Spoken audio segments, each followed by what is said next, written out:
সম্প্রতি প্রকাশিত ব্রিটিশ গায়ক এড শিরানের গান স্যাফায়ার সঙ্গীতপ্রেমীদের মুগ্ধ করেছে। এই গানে এড শিরানের সঙ্গে কণ্ঠ মিলিয়েছেন বলিউডের জনপ্রিয় গায়ক অরিজিৎ সিং। পুরো মিউজিক ভিডিওর চিত্রায়ন হয়েছে ভারতে, যা গানে ভিন্ন মাত্রা যোগ করেছে। এবার জানা গেল বলিউড কিং শাহরুখ খানের একটি সিনেমার জন্য গান গেয়ে বলিউডে অভিষেক হতে যাচ্ছে এড শিরানের।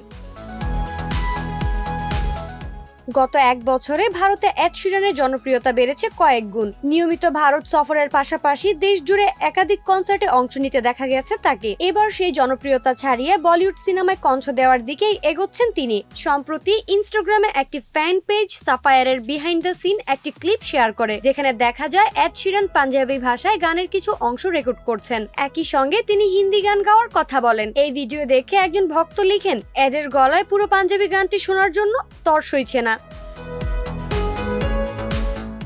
এর উত্তরে এড শিরান নিজেই মন্তব্য করেন, এই হিন্দি গানটি একটি বলিউড ছবির জন্য গাওয়া হয়েছে, যেখানে শাহরুখ খান অভিনয় করেছেন। আর এই পাঞ্জাবি গানটি সাফায়ার অ্যালবামের জন্য অরিজিতের সঙ্গে গেয়েছি। এখন আমি সব ভাষাতেই গান গাওয়ার চেষ্টা করছি। এই মন্তব্য সামনে আসার পরই জল্পনা তুঙ্গে উঠেছে।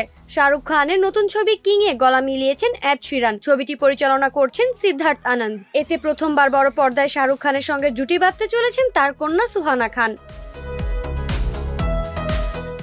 যদিও নির্মাতাদের পক্ষ থেকে এখনো কোনো আনুষ্ঠানিক ঘোষণা আসেনি, তবে বিভিন্ন সূত্রের দাবি বিগ বাজেটের অ্যাকশনধর্মী এই ছবিতে কণ্ঠ দিতে দেখা যাবে এড শিরানকে। প্রসঙ্গত, বলিউড কিং শাহরুখ খানের নতুন সিনেমা কিং এর শুটিং চলতি বছর জুন জুলাইয়ে শুরু হবে। পূর্বে মার্চ মে নির্ধারণ হলেও গল্প ও স্ক্রিপ্ট চূড়ান্ত করতে সময় লেগেছে। ধারণা করা হচ্ছে এই ছবিতে থাকছে অসংখ্য ধামাকা। ছবিটি ঈদ 2026-এ মুক্তির লক্ষ্য করে এগোচ্ছে।